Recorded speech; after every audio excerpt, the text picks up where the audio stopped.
Bom, esta aula a gente vai falar de sistemas peer-to-peer. Então, para começar, o que é um sistema peer-to-peer, né? Então, são sistemas que provêm a colaboração de muitos hosts, usando dados e recursos disponíveis em computadores pessoais ou servidores. A grande diferença, né, é que agora, além dos tradicionais servidores que provêm algum serviço em uma rede qualquer, a gente tem o papel dos computadores pessoais, desktops, notebooks, que também atuam como servidores para oferecer algum serviço, compartilhar algum arquivo, seja lá qual for o objetivo desta rede de colaboração. E a grande diferença, né, é que esse serviço, essa rede montada, ela é completamente descentralizada, apesar de organizada, e equilibrando automaticamente as cargas de armazenamento e processamento de forma dinâmica entre os computadores participantes, à medida que as máquinas entram e saem do serviço. Então nesta aula de hoje, a gente vai usar muito o exemplo do torrent. Eu até coloquei uma aplicação rodando aqui, baixando um arquivo de vídeo qualquer, peguei um torrent aleatório na internet, só para a gente usar como exemplo, né? Eu vou usar isso algumas vezes aqui. Nesse caso do torrent, o objetivo é guardar um arquivo de vídeo, e esse armazenamento do arquivo de vídeo ele não fica mais em apenas um servidor.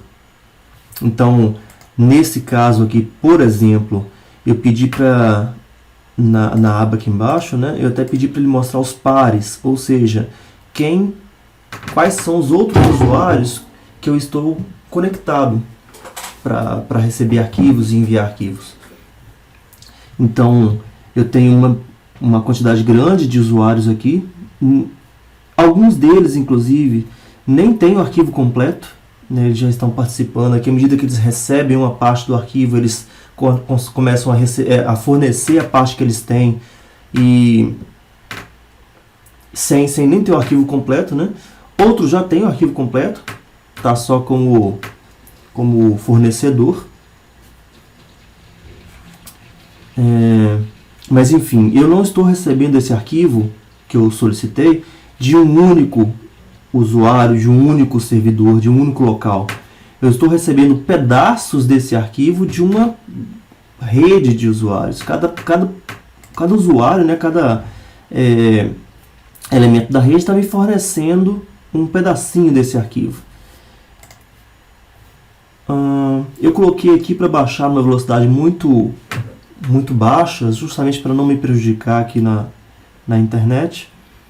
Então tá até difícil de receber o arquivo. É um arquivo grande, né? Então tá baixando com uma velocidade baixa. Então algumas coisas a gente não vai ver aqui acontecendo. Mas enfim, esse arquivo aqui representado por essa barrinha verde, né?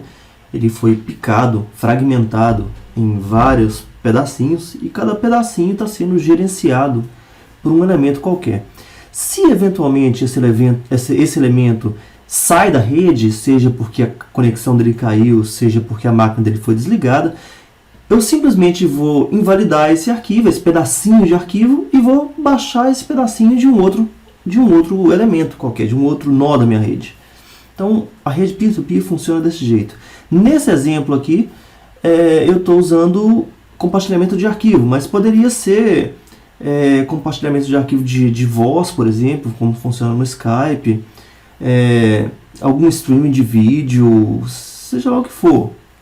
O peer-to-peer é só um tipo de sistema distribuído.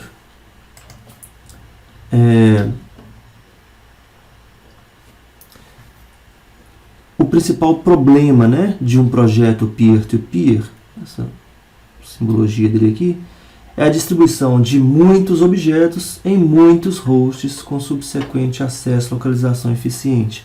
Então, eu tenho que ter uma estrutura, uma solução, né, que me garanta que o meu objeto vai ser meu arquivo, né, o que eu de fato estou compartilhando no exemplo do torrent, ele vai ser fragmentado de um tamanho padrão, onde independente de quem me forneça, né, esse pedacinho vai se encaixar nos demais, como se fosse um grande quebra-cabeça. E eu tenho que ter acesso e tenho que levar em consideração a velocidade da banda de conexão de cada elemento, né? Se eu vou distribuir a minha conexão de forma homogênea, ou se eu vou fazer uso de uma conexão de determinado elemento que é mais poderosa, né? que é mais rápida. Então eu vou baixar dele com uma velocidade maior, vou priorizar esse elemento, enfim, tudo isso é um grande complicador na hora de desenvolver um sistema desse tipo. Agora falando sobre algumas comparações, né, entre uma rede IP e uma rede de nível de aplicativo, né, um roteamento em nível de aplicativo. Aqui é só relembrando aquela aula onde a gente falou sobre virtualização de rede de sobreposição, lembra? Então tem algumas vantagens. Por exemplo, né, eu posso fazer alterações na minha rede sem mexer com a configuração na rede subjacente, não subsequente. Estimula a experimentação, porque alterações aqui a gente está falando a nível de software, não a nível das redes subjacentes, né? Então é muito fácil alterar o funcionamento, voltar atrás, enfim, experimentar funcionamentos diferentes. E várias sobreposições, né, elas podem se coexistir, né? Então pode que da minha mesma rede TCP barra IP, na minha mesma rede IP, eu posso ter o funcionamento do torrent, eu posso ter ao mesmo tempo o funcionamento do Skype, ao mesmo tempo que eu acesso o YouTube no navegador e assim por diante. Então voltando aos nossos slides aqui, na minha rede IP eu tenho aquele limite, né, no IPv4, naquele limite de nós, de 2 elevado a 32, esse limite vai aumentar muito no IPv6, mas quando eu estou falando no nível de software, né, eu posso colocar um novo endereçamento de cada elemento, independente do IP dele, né? Eu posso ter um único IP rodando um cliente de torrent que está fornecendo vários pedaços, vários fragmentos de arquivos para vários outros elementos quaisquer. Então, se eu quiser endereçar cada um desses aqui, eu não vou usar um endereço IP diferente, eu posso fazer um endereçamento próprio a nível de aplicativo, né? Quanto ao balanceamento de carga, o equilíbrio de carga, né? Aqui na minha rede IP, eu estou sujeito aqui à velocidade de conexão e a velocidade dos meus elementos de rede, tipo roteador e tudo mais. E no meu aplicativo, eu posso fazer isso de um jeito completamente diferente. Eu posso, inclusive, colocar que o usuário vai dizer qual é a parte da banda larga dele que vai ser dedicada ao trafegar esse tipo de arquivo. Ou então eu posso fazer um sistema de pontuação onde determinado usuário que fornece muitos fragmentos de arquivo também receba com uma velocidade maior. Então, esse equilíbrio de carga é completamente independente, né, da estrutura, da montagem da minha rede em si. Quanto à dinâmica de atualização das tabelas de endereçamento e tudo mais, né, quando a gente está falando de uma rede IP, normalmente isso não é tão dinâmico assim, ela é feita de forma assíncrona, em determinado momento essa tarefa de atualização é realizada, por isso que determinado tipo de alteração pode demorar até várias horas para ser refletido, para ser percebido pelo usuário final. Já a nível de aplicativo, né, a gente tem uma atualização constante. Computadores entram e saem da minha rede de compartilhamento peer-to-peer sem que eu pare de, por exemplo, receber pedaços do meu arquivo, né? Então essa atualização de onde está vindo meus arquivos, quem tem partes do meu arquivo, tudo isso é de forma muito mais dinâmica. nesse cenário.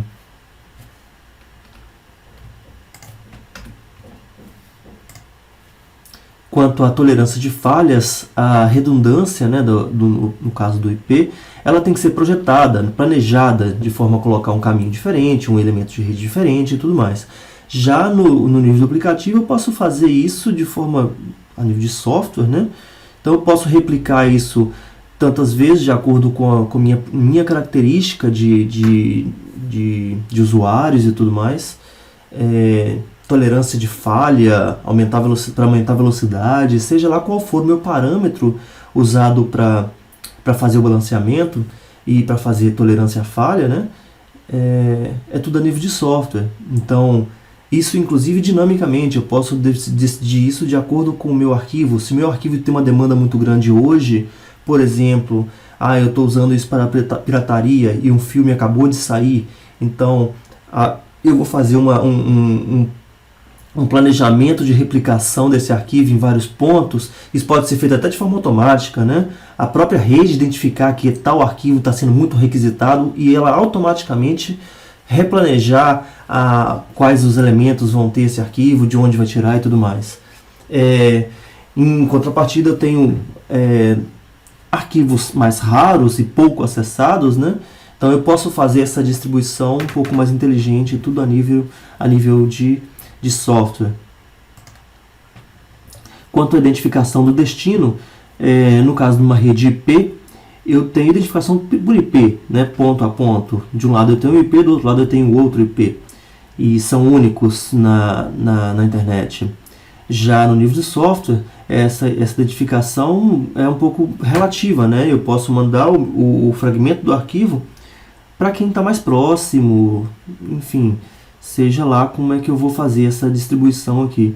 Lembrando que um mesmo arquivo ele não vai ser recebido de um ponto apenas, e sim ele vai ser fragmentado e cada fragmento vai ser recebido de um elemento diferente, de um ponto diferente.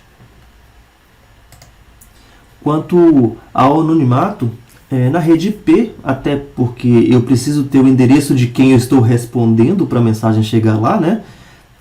Não existe anonimato. Então, por mais estranho que isso possa parecer, eu tenho que saber para quem eu estou mandando o meu pacote de resposta. Já no ambiente peer-to-peer, eu tenho certo anonimato garantido, mas o mais importante quanto à segurança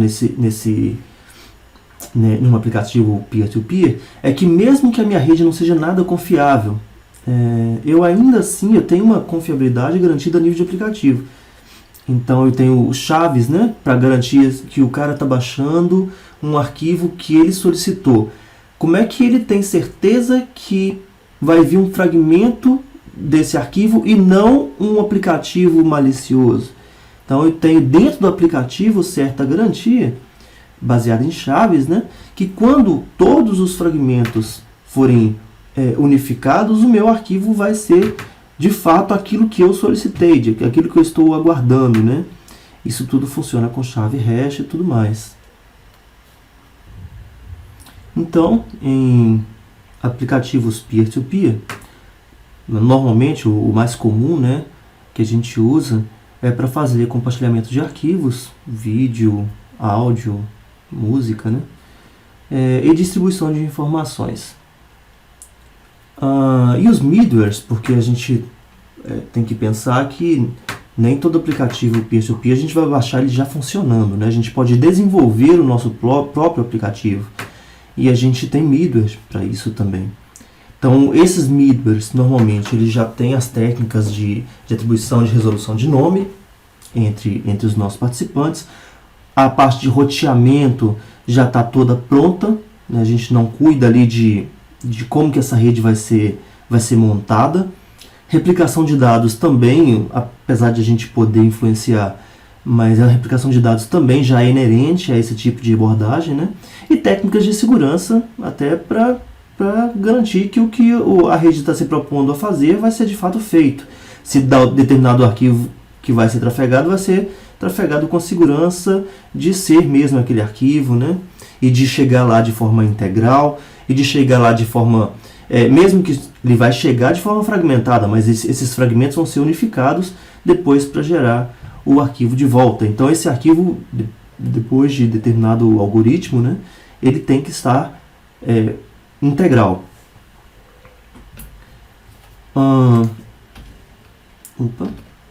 Algumas características desses sistemas, né?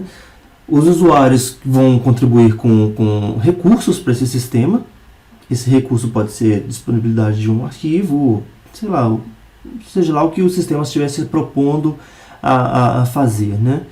E o que recurso ele está compartilhando nessa rede.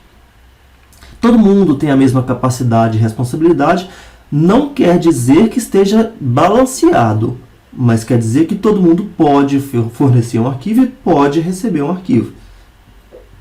Seu funcionamento não depende de coordenador e centralizador. Isso é uma característica muito importante quando se pensa em segurança da rede. Então, uma rede peer-to-peer é praticamente impossível de se derrubar, porque você teria que derrubar todos os participantes. Até para a pirataria, né? Por que é tão difícil combater a pirataria numa rede peer-to-peer? Porque você não tem um único elemento para pôr a culpa e para ser retirado da rede e dessa forma a rede ser totalmente desconectada. Isso não acontece na rede peer-to-peer. Pode explorar o anonimato para provedores e usuários, porque tem uma camada de rede sobreposta, né, sobre a camada de IP, então isso dá uma certa segurança para os usuários. E tem também, apesar de não estar listado aqui, né, uma certa culpa compartilhada. Se você tem alguém que está fornecendo um arquivo ilegalmente, você tem a quem culpar. Agora, se você tem muitos fornecendo esse mesmo arquivo ilegalmente, vai complicar até por questões jurídicas e tudo mais. Então, você tem essa característica, né, a ser levada em consideração também em redes peer-to-peer. Deve-se usar algoritmo eficiente, né, para distribuir e recuperar os arquivos com equilíbrio da carga de trabalho. Lembrando que esse equilíbrio pode levar em consideração velocidade de conexão diferentes, capacidades diferentes dos nós, né? Então esses algoritmos têm que levar isso em consideração. E uma coisa muito importante, que os proprietários desses fragmentos ou desses arquivos, né, eles não garantem a disponibilidade. Então, eu posso estar fornecendo um arquivo qualquer, mas não quer dizer que eu não possa desligar a minha máquina a qualquer momento. Então, de alguma forma, você tem que continuar recebendo esse arquivo de outra pessoa, ou, se só eu tiver esse fragmento, você vai ter que esperar que eu volte a me conectar nessa rede. Agora, falando de gerações de rede peer-to-peer, a gente pode separar o desenvolvimento até então em 3 gerações. A primeira foi quando ele surgiu com a ideia do Napster, realmente foi revolucionário na época, né, e era baseado no serviço de compartilhamento apenas de músicas. Podia até ser outro tipo de arquivo, mas a ideia, a motivação, né, para a criação do aplicativo foi para compartilhar música, fazer pirataria de música. A segunda geração entra os BitTorrents da vida, a rede Kazaa, quem já usou, que você pode compartilhar qualquer tipo de arquivo, Gnutella, enfim, são aplicativos diferentes usando a mesma solução técnica, né? E a terceira geração, alguns middlewares que a gente vai discutir para gerência de recursos distribuídos. Então, começando falando da primeira geração, vamos falar do Napster. Não tem muitos exemplos, né, de aplicativos, então vamos falar do Napster. Era um serviço, né, de armazenamento e recuperação de informação, no caso, música. E, enfim, o objetivo era para fazer download desses arquivos. Os usuários forneciam o link do arquivo qualquer para um centralizador de links.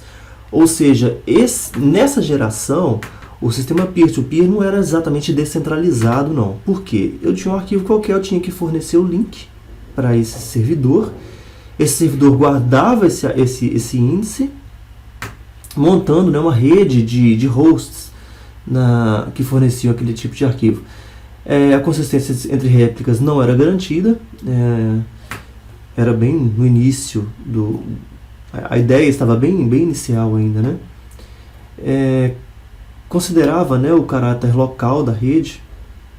Então eu baixava o arquivo daquele servidor que tinha menos nós para eu percorrer até chegar a ele, né?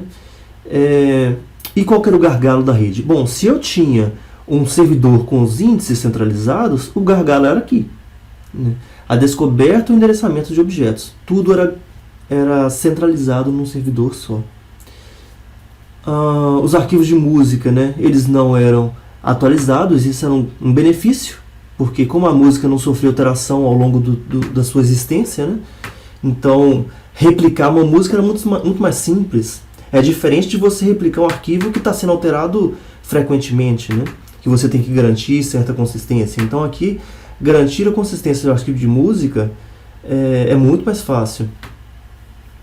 E não é exigida, né, garantia de disponibilidade, ou seja, muitas vezes você achava a música que você queria no aplicativo, mas você não conseguia baixar, porque estava no índice, mas o host que continha o arquivo não estava online.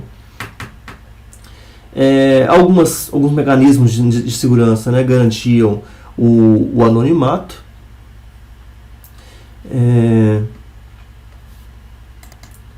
Até pela característica de rede sobreposta, né, você tinha uma camada de abstração que podia ali não ter nada a ver com a identificação via IP. Então você não sabia de quem estava vindo esse arquivo. Se você não armazenasse o IP da pessoa, essa pessoa não seria descoberta, né, não seria identificada. Você poderia usar arquivos cifrados com chaves, né?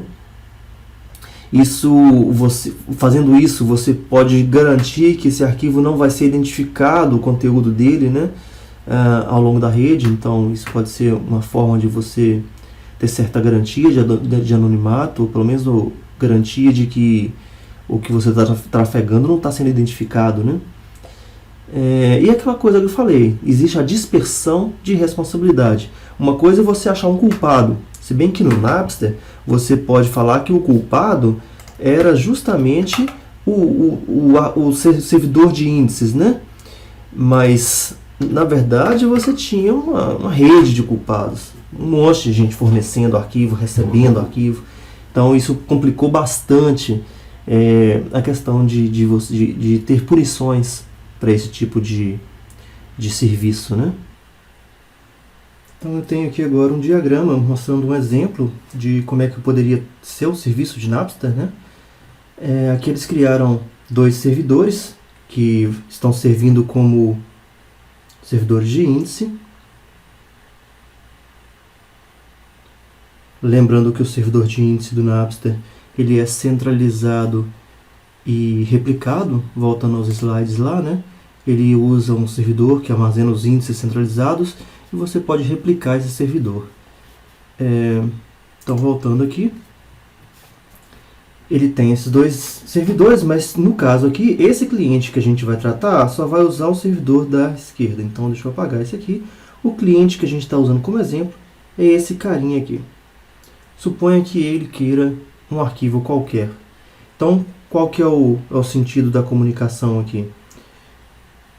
A primeira etapa, né, ele faz a requisição de localização do arquivo, né, é a primeira parte.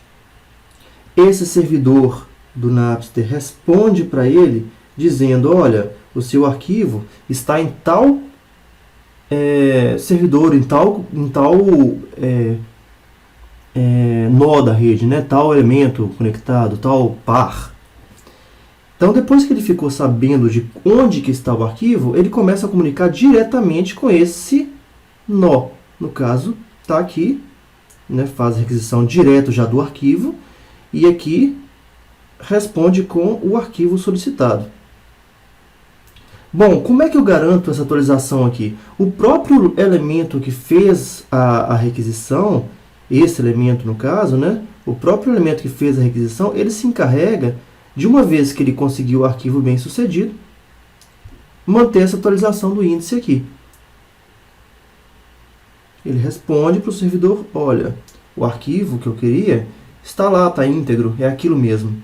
Então o Napster funcionava desse jeito aqui. Todo o restante são outros, nesse diagrama, né, são outros pares quaisquer. Eles podem ou não participar de uma troca de arquivo qualquer. Mas aqui está só para exemplificar que pode ser uma quantidade N qualquer de peers, né?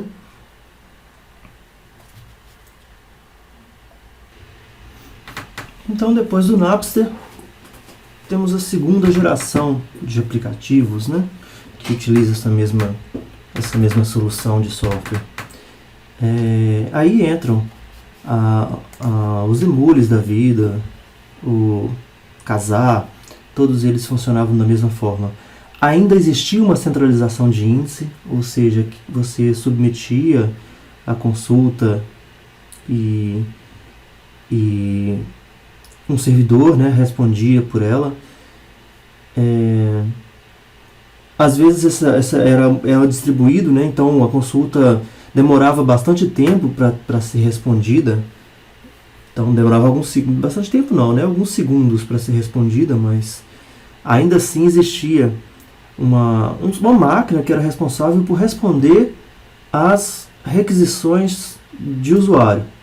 Ele digitava no aplicativo qual era o arquivo que ele queria e o servidor respondia dizendo aonde que estavam os pares, né, para ele começar a baixar o arquivo. Qual que era o problema disso? Como era uma varredura para trás, atrás dos arquivos, né, muitos desses arquivos tinham nomes falsos. Então se baixava uma música e não era nada, era um arquivo sem nada dentro, né, com dados aleatórios.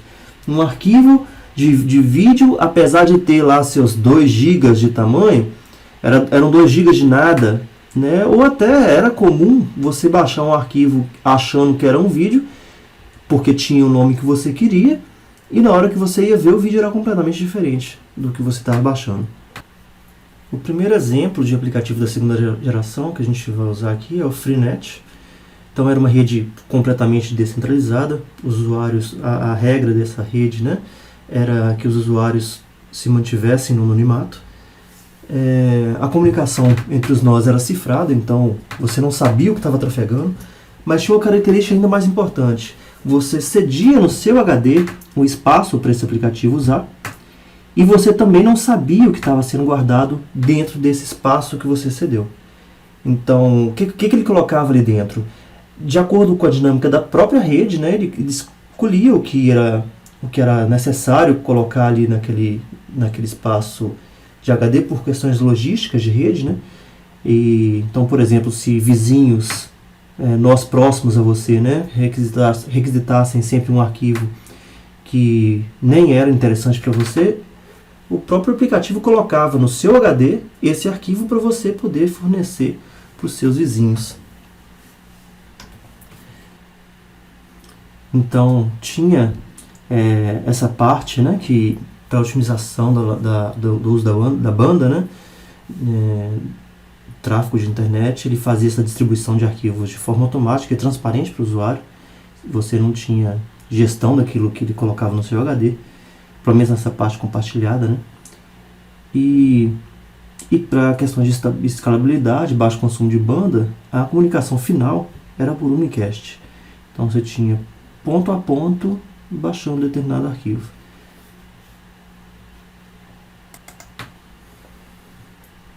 Já o GNU Tela era um outro software, que aí já era para música, filme, software, seja lá qual era o arquivo a ser compartilhado, né?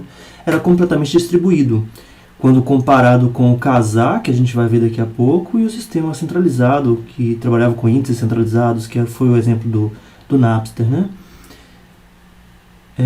Então, quando o usuário A qualquer faz uma busca, ele envia o pedido para um dos nós que ele está conectado. Se esse nó tem um arquivo, ele responde, se não, ele vai passando para frente. Assim que ele tiver o endereço de quem tem aquele arquivo. Então, já não existia mais uma única tabela de índices, um único gestor de índices. Você ia receber essa consulta e ia propagando até que o arquivo fosse localizado. Existia um tempo, obviamente, para essa consulta ser interrompida, né? E uma vez encontrado determinado arquivo, o NOC que continha esse arquivo respondia diretamente para começar a fornecer aquele arquivo consultado. Se eventualmente tivesse mais de uma cópia de arquivo encontrada, o buscador pode realizar um download em grupo, que é o caso do funcionamento do BitTorrent da vida, né? Você receber partes de arquivos de vários nós. Isso aumenta consideravelmente a velocidade não, o tempo total do download do arquivo. Então aqui a gente vê como é que é um exemplo, né, de estrutura da rede. Então você tinha um nó qualquer, esse nó fornecia, né, uma quantidade de arquivos, e quando esse nó submetia uma consulta qualquer, ele ia para o nó que ele estava diretamente conectado. Esse nó, se não tivesse o arquivo, ele propagava a consulta até que interrompesse por timeout ou encontrasse o arquivo.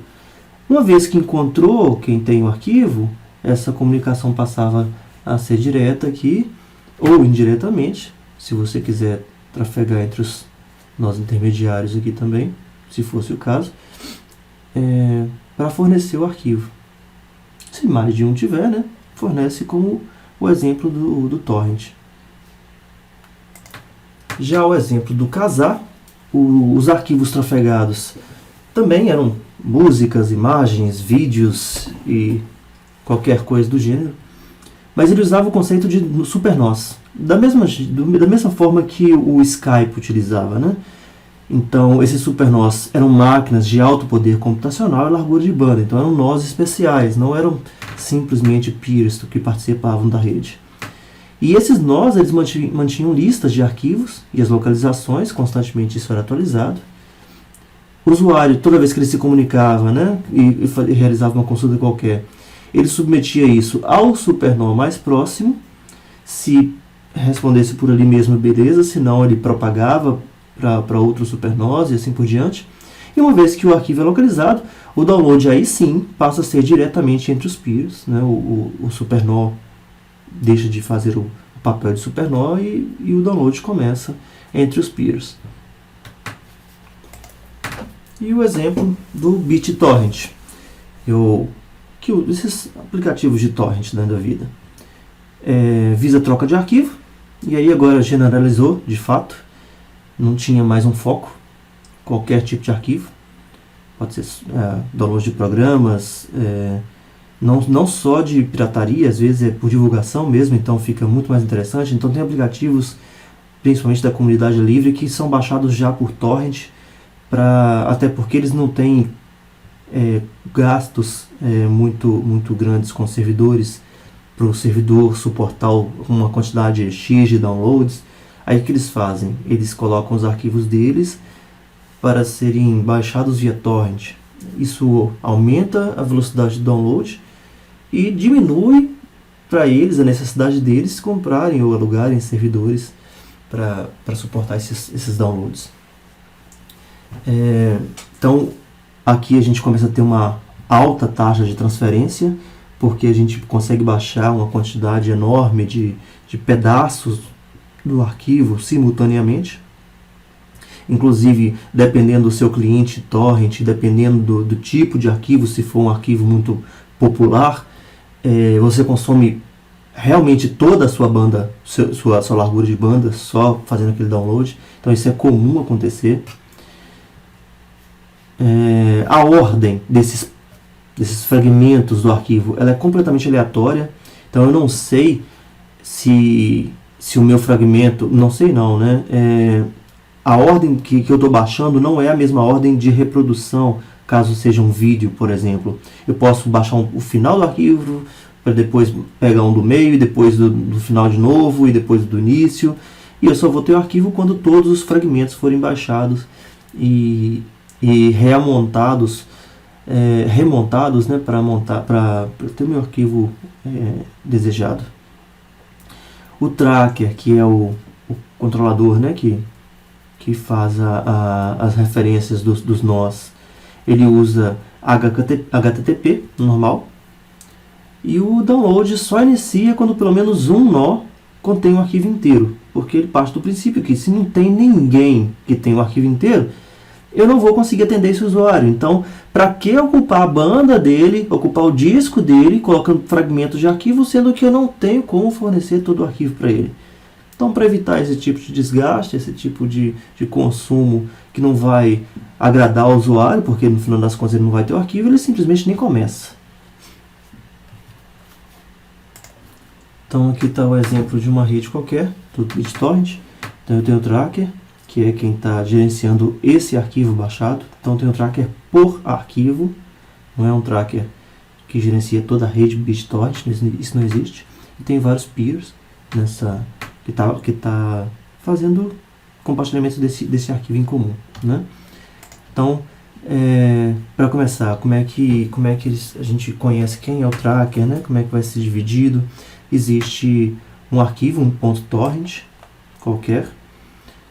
Esse arquivo .torrent, ele tem dados desse download, então em quantos pedacinhos está dividido, endereço para compartilhamento, então todo mundo que tem o arquivo vai acessar esse mesmo endereço para gerenciar e dizer que tem esse pedaços disponíveis e que está baixando um outro pedaço qualquer, né?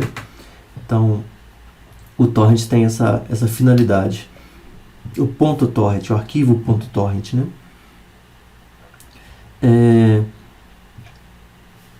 A localização dos arquivos, eles são indicados por um tracker, então é um servidor mesmo que intermedia essa conexão entre os nós.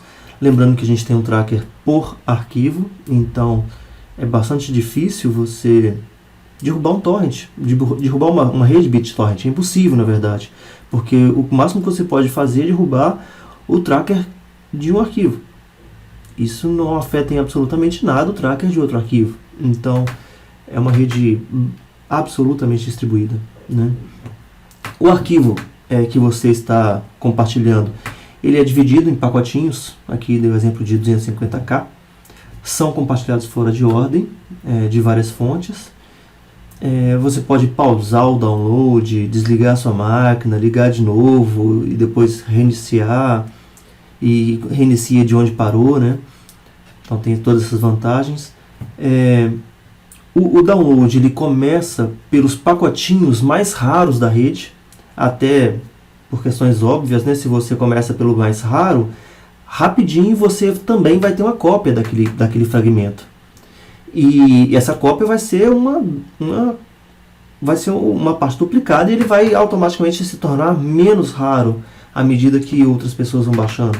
Então é uma forma de você balancear a raridade dos fragmentos de um arquivo.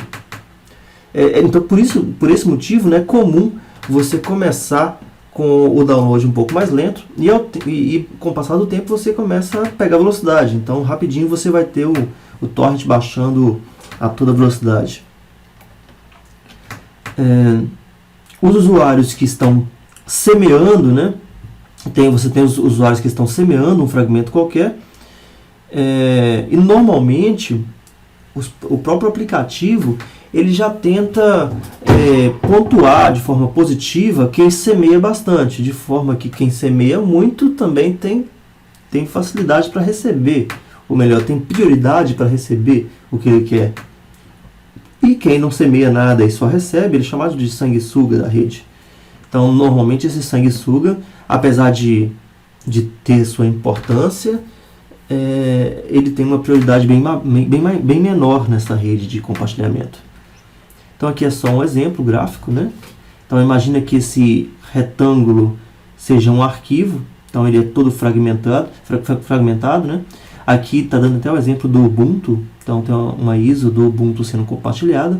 O Ubuntu usa essa ideia de compartilhar por torrent, justamente porque quando são downloads pesados, né? Então para você não ter que ter um super servidor para fornecer esse arquivo, ele joga isso no torrent e as pessoas compartilham, já é comum a comunidade fazer isso, né? Então você tem aqui os fragmentos do arquivo. Nesses fragmentos você tem as partes que você já baixou, que estão em verde, a que você está baixando atualmente, que está em amarelo, e a que você está enviando, que é o que você já baixou e agora você está fornecendo para um colega. Veja que você não precisa ter o arquivo ISO completo, o exemplo aqui do ISO, né? Não precisa ter o Linux inteiro aqui que você já baixou para só então começar a fornecer. Basta que você tenha um pedaço e automaticamente aquele pedaço passa a ser fornecido para quem ainda não tem aquele pedaço que você tem. Então é uma rede bastante interessante, onde todo mundo fornece e todo mundo recebe. Agora, falando um pouquinho de terceira geração, é onde a gente quer chegar. Vocês viram que muitos dos aplicativos ainda são aplicativos de segunda geração, mas existe a possibilidade de nós desenvolvermos os nossos aplicativos que fazem uso de peer-to-peer. O peer-to-peer não é um exemplo de torrent que a gente vai usar, que eventualmente alguém já criou e a gente passa a ser somente usuários desse aplicativo. Isso é uma abordagem, uma solução que a gente pode usar para criar um serviço próprio nosso. Inclusive tem middleware que já está todo pronto, já fornece uma série de ferramentas peer-to-peer para a gente só se preocupar com a parte do funcionamento do aplicativo e não da parte de gestão de rede peer-to-peer. Então, revisando rapidamente quais são os desafios gerais, né? Garantir acesso rápido a recursos. O recurso, quem diz qual é a sua aplicação, né? E garantir acesso seguro a recursos. A segurança é principalmente sobre a disponibilidade. Então, se você está fornecendo um arquivo qualquer, você quer que a disponibilidade daquele arquivo seja muito alta. Mesmo que todos os seus servidores, todos não, né? Mesmo que os seus CPDs, os servidores estejam passando por um momento crítico e tudo mais. Então a segunda geração, né, que a gente estava comentando sobre ela, os índices eram particionados, distribuídos. A gente viu que tinha aplicativo que o índice ficava num servidor, e a gente viu aplicativos que o índice era um supernós, então você submetia a consulta, se ele soubesse responder, ele respondia, se não soubesse, passava adiante até alguém que soubesse, ou então até dar um timeout. Então a gente tinha várias soluções para isso. Os algoritmos de manipulação por índice, né, eram específicos desses aplicativos, cada um criava a sua forma de gerenciar esses índices, e a gente viu diferentes formas de gerenciar isso. A gente viu historicamente, inclusive, nascerem e morrerem serviços de peer-to-peer por questões de legais, né? Porque os donos do serviço respondiam juridicamente, e outros, por exemplo, o BitTorrent, que simplesmente não tem como você encontrar um dono do aplicativo, não tem nem como você processar alguém, né? Você pode até achar quem é o tracker de um arquivo, mas você não consegue derrubar todos os arquivos que estão sendo fornecidos. É impossível. Bom, e qual que é a questão principal, né? Como localizar esses objetos de forma rápida? Alguns requisitos que a gente precisava de ter em um middleware peer-to-peer. Para começar, permitir que os clientes localizem e se comuniquem com os recursos individuais, independente da distribuição, independente do seu aplicativo. Então, independente do aplicativo, isso é a base, né? Localizar e comunicar com os outros pares. Capacidade de adicionar ou remover hosts, isso também é básico, né? Uma máquina entra na rede, começa a fornecer, começa a baixar, eventualmente essa máquina sai, essa máquina é desligada, essa máquina é desconectada. Então, tem que ter essa capacidade de gerir nós dinamicamente. Oferecer uma interface de programação simples e amigável, né? Eu não preciso, do ponto de vista do programador de aplicativo, né? Não tem que tratar todos os problemas que uma rede peer-to-peer tem que tratar. Então ele vai simplesmente usar um middleware e o middleware faz isso para ele. A escalabilidade, a ideia é que seja global. Balanceamento de carga, né? O posicionamento aleatório de recursos, réplica e tudo mais. O interessante seria que se fosse automático ou com mínimo de intervenção, né? Que fosse bastante transparente. Otimizar as interações locais entre os peers, inclusive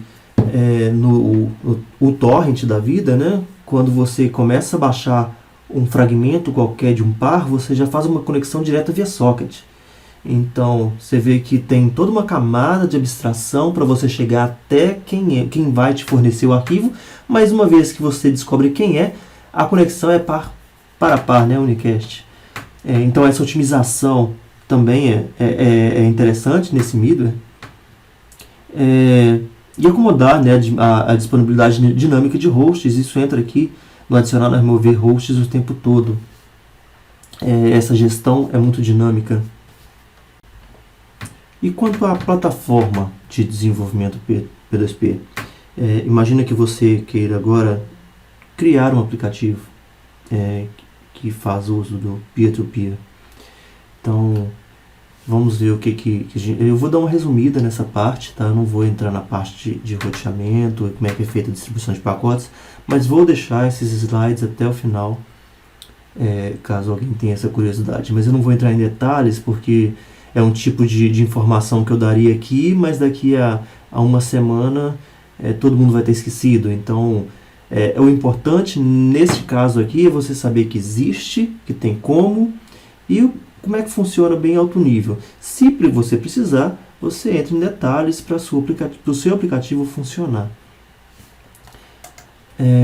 Bom, então uma plataforma P2P, uma plataforma peer-to-peer, permite colocar recursos em computadores amplamente distribuídos. Aí a replicação vai garantir uma disponibilidade maior e tudo mais.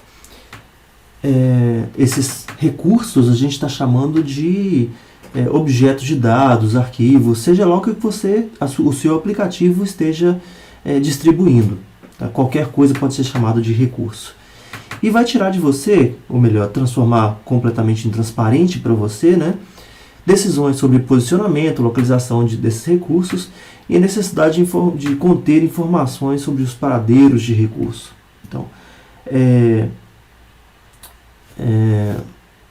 e ainda tem que garantir, né, que determinado pedido vai ser respondido num número limitado de passos, né, para você não entrar numa situação onde o negócio vai ficar sendo processado, o resto da vida não vai ser respondido. Qual é então a tarefa principal desse middleware? Para começar, só lembrando, né, esse middleware vai ser um roteamento sobreposto à sua rede IP. Então, o importante desse serviço que você está implementando, que você está usando, né, é que ele resolva a parte de localização. Ou seja, dado uma requisição qualquer,